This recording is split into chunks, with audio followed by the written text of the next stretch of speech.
चाहे लोग कितने ही आरोप लगाएं, कितने ही भारत की निंदा करें, कोई नहीं है दुनिया में जो कह सकता है कि आज भारत जितना मजबूत है हर प्रकार से, वैसे कभी भी वो नहीं रहा है। भारत की ताकत और इंदिरा गांधी का अद्वितीय योगदान।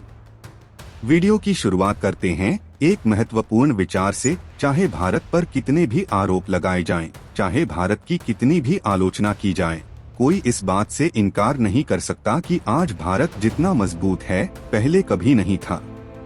आज हम भारत के इतिहास में एक ऐसे व्यक्तित्व की बात करेंगे जिन्होंने इस देश को न केवल आंतरिक रूप से बल्कि वैश्विक स्तर पर भी मजबूती दी। ये है भारत की पूर्व प्रधानमंत्री श्रीमती इंदिरा गांधी। इंदिरा गांधी, जिन्हें आयरन लेडी और दुर्गा जैसे नामों से संबोधित किया जाता था, न सिर्फ भारत में बल्कि पूरी दुनिया में उनकी प्रतिष्ठा थी। उनके भाषण सुनने के लिए लाखों की भीड़ उमड़ती थी और उनके दर्शन दरबार में लोग अपनी समस्याओं के समाधान के लिए आते थे। उनके नेतृत्व में भारत को विश्व की परमाणु महाशक्ति बनने का गौरव प्राप्त हुआ। इंदिरा गांधी ने देश के हित में कई साहसिक और ऐतिहासिक फैसले लिए थे। मित्रों, इंदिरा गांधी और नरेंद्र मोदी, ये दोनों प्रधानमंत्री ऐसे नाम हैं जिन्हें आज हर भारतीय जानता है।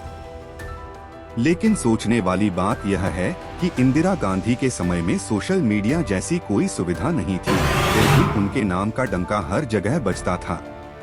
आज हम आपको इंदिरा गांधी से जुड़ी कुछ अनसुनी बातें बताने जा रहे हैं, जैसे कि कैसे उन्होंने अमेरिकी राष्ट्रपति के साथ डांस करने से मना कर दिया था और क्यों अटल बिहारी वाजपेयी ने उन्हें दुर्गा कहा। इन घटनाओं से पता चलता है कि इंदिरा गांधी का व्यक्तित्व कितना साहसी और संकल्पवान था। इंदिरा गांधी का जन्म 19 नवंबर 1917 को प्रयागराज में हुआ था। उनके पिता पंडित जवाहरलाल नेहरू और माता कमला नेहरू ने उन्हें अच्छे संस्कार दिए।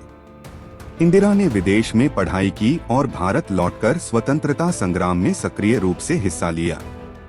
फिरोज गांधी से विवाह करने के बाद वह इंदिरा नेहरू से इंदिरा गांधी बन गईं।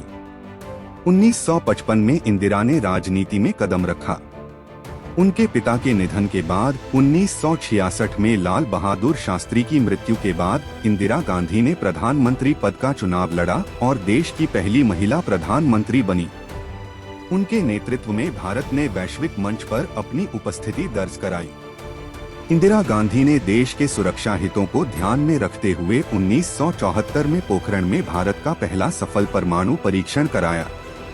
इसके बाद भारत को एक परमाणु शक्ति संपन्न राष्ट्र के रूप में मान्यता मिली और इंदिरा गांधी को आयरन लेडी के नाम से पुकारा जाने लगा। 1971 में पाकिस्तान के खिलाफ युद्ध के दौरान इंदिरा गांधी का नेतृत्व अभूतपूर्व रहा। उन्होंने भारतीय सेना को मुक्ति वाहिनी का समर्थन करने का आदेश दिया, जिससे बांग्लादेश का उदय हुआ। यह युद्ध इंदिरा गांधी के राजनीतिक जीवन का एक महत्वपूर्ण मोड़ था, जिसने उन्हें देश और विदेश में और भी लोकप्रिय बना दिया। इंदिरा गांधी हमेशा आम लोगों से जुड़ी रहती थीं। उनके दर्शन दरबार में लोग अपनी समस्याएं लेकर आते थे और वे हर संभव कोशिश करती थीं कि उनकी समस्याओं का समाधान निकले। इंदिरा गांधी ने कभी अपने आप को एक महिला नेता के रूप में नहीं देखा। वे चाहती थीं कि लोग उनके काम को देखें, न कि उनके जेंडर को। वे कहती थीं कि मैं काम करते समय अपने आप को एक महिला नहीं मानती। उनकी दृढ़ता और साहस के कारण उन्होंने हर चुनौती का सामना किया और भारत को एक मजबूत राष्ट्र बनाया। इस वीडियो में हमने इंदिरा गांधी के जीवन की कुछ अनसुनी कहानियों को आपके सामने रखा है। अगर आपको हमारा यह वीडियो पसंद आया हो तो कृपया चैनल को सब्सक्राइब करें। धन्यवाद।